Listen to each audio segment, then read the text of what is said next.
Welcome to the TIMFD podcast. Today is my favorite day is about appreciating every day as it comes, no matter what life throws at us. We hope that this podcast speaks to you, and if it does, please like, share, and comment. Now let's find out why today is our favorite day this week. Well, David, welcome back. Today is my favorite day. Yes, it is. Good to be here. We having a good time on our last podcast, but we want to talk about whining. That's what we did last time. Yes, we talked about whining. We want to talk about the insanity cycle. Oh, boy. What's the definition of insanity? Insanity? Yeah, doing the same thing over and over again, hoping for a different result. Yeah, and how many of us do that? Well, I figure if I keep on eating ding-dongs and ho-hos over and over again, I'm going to lose weight. Yeah, yeah. Right. Not really, but Not I mean, really, but yeah. That's the truth. We kind of think that in a goofy way, if I keep doing this, somehow it's going to change something. And all it's going to do is keep on putting on weight, right? Right, exactly. So it's the same thing with anything, when it comes to the insanity cycle. For me, it's, again, we talked about mindset and mindfulness, about our eyes being on the right things. Philippians 4:8 talks about looking at those things that are wonderful and trustworthy and beautiful. And but if we're looking at horrible things and keep on putting horrible things in our minds, then of course garbage in, garbage out. And so garbage will come out of our attitude and everything else. But if we think that, hey, if I put all these horrible things into my mind, that somehow I'm going to have beautiful sunshine things coming out, it's not going to happen. Not going to happen, no. So again, it's what do we do with this thing? And so can you give an example of an insanity cycle that you had been in and then how maybe you broke that cycle? Yeah, a couple things. So, a lot of my history has to do with restaurants and bars. Yes. I was general manager of several different organizations. And so I had actually two, and they both had to do with beverages. Okay. One is coffee. Oh, wow. So the first time I went, I was shaking all the time. Then, and I don't know, I was in my late 20s, early 30s. I wonder why you were shaking. Yeah, I'm thinking Parkinson's, right? It's just scaring the heck out of me, right? So I go to the doctor and he's, my blood pressure's a little bit elevated and I've got the shakes. He says, how much coffee do you drink? And I asked him, I says, you want to know number of pots or number of cups? Whoa. Yes. And well, that's because it was your restaurant. That was right. And that makes sense. At that point in my life, early in my career, I was afraid to start drinking. Okay. And so, drinking the coffee? Alcohol. Oh, alcohol. Okay. So now we're in a different restaurant. You were going to go. Okay. Yeah. So it was one of those, I had to make a decision. And how did I stop? I just let it get old. So I used to keep a warmer on my desk. So I put my coffee cup down there. It was always, I cannot stand cold coffee unless it's iced coffee. Okay. I can drink iced coffee, but I cannot drink lukewarm coffee. Sure. So, and I would turn the coffee pot off. Okay. Instead of leaving the coffee pot on, I turn it off. I always had one that pretty much had my coffee in it. So for you had an insanity cycle that I keep on drinking this coffee, and you were drinking it for energy, I guess, or it was something to do. Something to do. So you're in this insanity cycle. Now it's affecting your health at a young age. Yes. And you kept on going, well, I could just keep on drinking this stuff. But then it was like, okay, I got to get out of this habit more than anything else, right? So now it's a habit-breaking thing. It was a habit-breaking thing. When he told me, they go back and forth. Coffee's good for you. Coffee's bad for you. Sure. Nothing in excess is good for you. No. And so I had to go back and look at that and say, okay, 6 pots of coffee a day is excess. Yes. And I worked so many hours and long hours, and I had a short time where I sold to restaurants, grocery stores. Okay. So when you go in, first thing they offer you a cup of coffee. Yeah, that makes sense. A cup of coffee. And so I switched to water. Okay. You never turn down their hospitality when you're sales. Somebody comes in, you go in to sell something. I can have water. That'd be great. Have water. So it dawned on me, I don't need this much coffee. I don't want this much coffee. And so I had to say, what's my limit? Where do I stop? Now I still to this day can drink a cup of coffee before I go to bed and sleep like a baby. That's not. Wow. No way. I'd bounce off the walls. Baby wakes up every 2 hours to, go to the bathroom. No, I'd be bouncing off the walls. There's no way. But it wasn't an issue of getting to sleep. And a lot of people are like that. They bounce off the walls. But I don't, because I know it's not good for me. Okay. And so I had to come to the conclusion that this much coffee is not good for me. I need to switch and drink more water and stop drinking coffee. So now my coffee habit is I have a cup when I get up in the morning. Okay. I did insert my lemon water in before the coffee now, so that's something we talked about earlier I need to do because of my health. And I have that cup, and then I'll have a cup with my wife. And then I would say 9 days out of 10, that's all I have. Okay. And so the cup I have with my wife, I sweeten it a little bit with sweetened condensed milk, but it's coffee I started to drink when we went to Ukraine in 2013, and it just brings back, happy memories. And so the other insanity cycle thing I had was I was told when I got into managing restaurants and bars and restaurants with alcohol in them, stuff like that, that I needed to have a tolerance for alcohol. Okay. Because my boss told me that. And I've heard that from guys that I've met that have been in, in the alcohol industry. Yeah. And I didn't have one. And so I started, I got to the thing, I would drink craft beers. Yeah, because you have to taste them all. You have to taste them all and stuff like that. Sure. I mean, one restaurant we had 110 beers. Yeah. So, you have to know what they taste like. And my name's on the board 3 times. So that's, that's a lot of beer over the course of time, right? Yeah. And so I've always had the fear of being an alcoholic. My grandfather was an alcoholic and died when I was young. Okay. Never had a chance to meet him. But I thought that if I would just ramp up, so let's have a beer tonight, and then and then I could drink 2, and then I could drink 3, and my tolerance would grow, right? It's insane. No, it's crazy to think that. I know a lot of people that think that do that, right? Yeah. And so then, as time moved on, and we sold all the restaurants I worked in that had bars sold a variety of drinks. And people would come in as a general manager or the culinary manager. They would say, well, what goes with this alcohol? What goes with this rum? What goes with this vodka? Which vodka is better? Which whiskey is better? Which bourbon is better? And what's the difference between a whiskey and a bourbon, a Canadian and a Kentucky? I don't know. How do you learn? By drinking it. Well, yeah, by being insane and drinking it. Yeah. And so, did I learn a lot, and could I speak intelligently about it? Well, I think I was speaking intelligently. Mm-hmm. I never drank on the job. Sure. After the job was over. Yeah. But I finally got to a point where this is nuts. Right. I don't need a tolerance to alcohol. So those are substances. Yep. You have also the insanity cycle of how we react. Oh, absolutely. We have the reaction of, I'm frustrated. If I yell at this person to, that they would hear me, kind of thing. That never works. Nope. It turns people off. Insanity cycles that continue on until it destroys the relationship, the marriage. And I've seen this a lot. Yes. It's about how do we talk to people and break the cycle of what we've been taught maybe as kids through our relationships.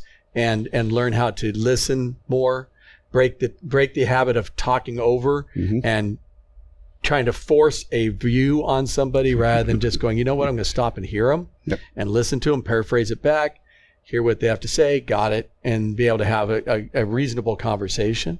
The insanity cycle of people pleasing, which was what mine was. The insanity cycle of people pleasing is if I do what these people want and need, they will love me. Right. And if they love me, I won't have issues. Did this with my wife, and I think I talked about this before, in which I am a server by nature anyway. My dad brought me up that way, brought our family up that way, but I was serving her to get something from her. If I do all these things and make her so comfortable, she will love me and I'll have more sex. That's how we think. That was kind of the mindset, and that was not true. I was not communicating, not meeting her need. She wasn't meeting mine as far as our love languages, and until I got to a place to stop that insanity cycle, and this in doing everything for her, but not meeting the needs that she had. It got me frustrated and it got her frustrated. But when we finally went, okay, Tanya's love language is words of affirmation. The number one was words of affirmation. So we need to have those conversations. Tanya loves those deeper one-on-one conversations that most men don't want to deal with. And so I had to start giving her notes, speaking words of affirmation to her, but also to have those deeper, harder conversations that would that are uncomfortable, but would bring us together, closer together. And honestly, the time with Rebecca, with her death, the first 2 months, we were just struggling because both of us were just in a shock and sorrow era of our lives. We didn't know what to do. But then we had to start, let's talk this through. Let's talk about the hurt, the pain, the loss. And it actually brought us closer together, where a lot of people are broken apart from this. It brought us closer together and brought us to a place of connecting even more than I thought it would happen. But the insanity cycle had to be stop, the closing off, not talking about it. We've got to stop the denial, which is how you break those insanity cycles, is stop denying that there's a problem and deal with the problem, and then start communicating. And that's the big challenge. So I put it in the Today is My Favorite Day book about first, there's things we have to break, the habit of whining, and break the insanity cycle. And for me, it was, I'm in this whining spot in my cancer. How do I break that insanity cycle of whining and complaining and woe is me and all that kind of stuff? Well, again, we talked about this last week. All the time. Gaze up at God, glance at him, glance at the problems, gaze at him, grab onto him, and accept his love that he wants to bring to me. That's what it is. I accept his love, so then I can love other people and really look at their needs a little bit more and break that insanity cycle of another one would be distrust. Right. Pastors, surprisingly enough, do get hurt by the people in the church, and the people in the church do get hurt by pastors. Because we're all human beings. And the problem is a lot of people expect pastors to be perfect, and pastors expect the people in the church to be perfect, which is not how it should be. We have to break the insanity cycle that there's some perfection going on here. The only perfect person is Jesus. The only one we can lean on is him. Everyone else that comes into a church or any environment with a lot of people are all dysfunctional, screwed up, sinful people.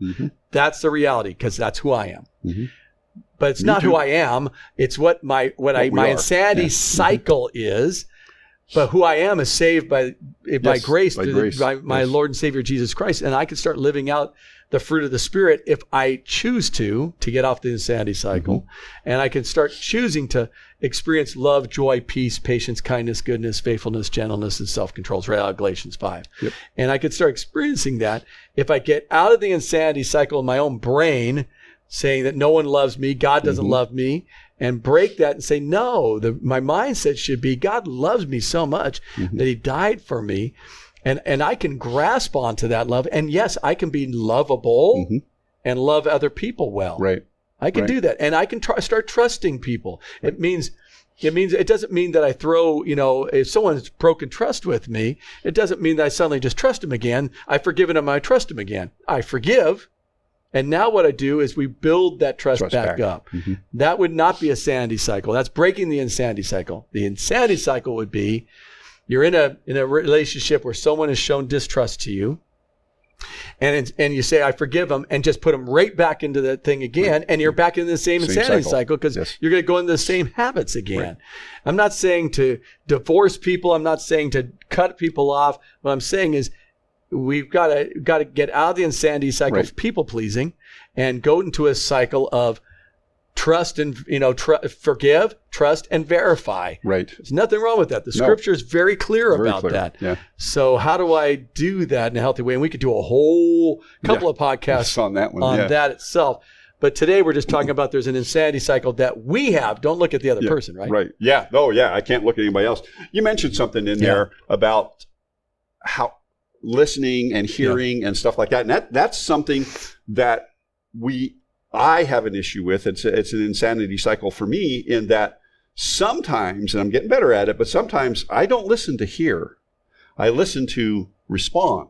Yeah. And that's the natural course for people, is to listen to respond. And then so they never really hear what's going on. So in talking about it, you mentioned one thing in there that I think is critical if you want to break that insanity cycle, and that is to listen and paraphrase back. Yeah. Yeah. Well, you just said that. You said that, the listening is hard for people. Mm-hmm. We want to respond. But when we sit back and go, okay, I'm going to truly hear them, mm-hmm.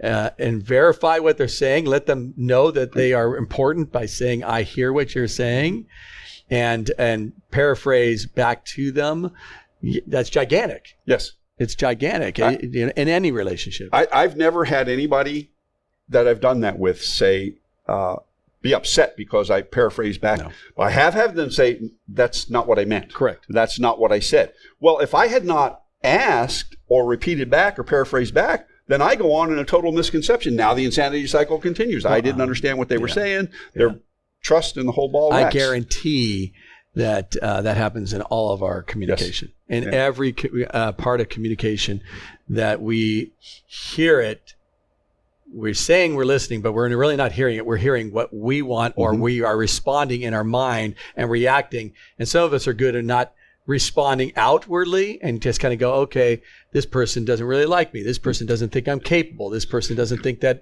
the insanity cycle. I'm not even listening to them. Right.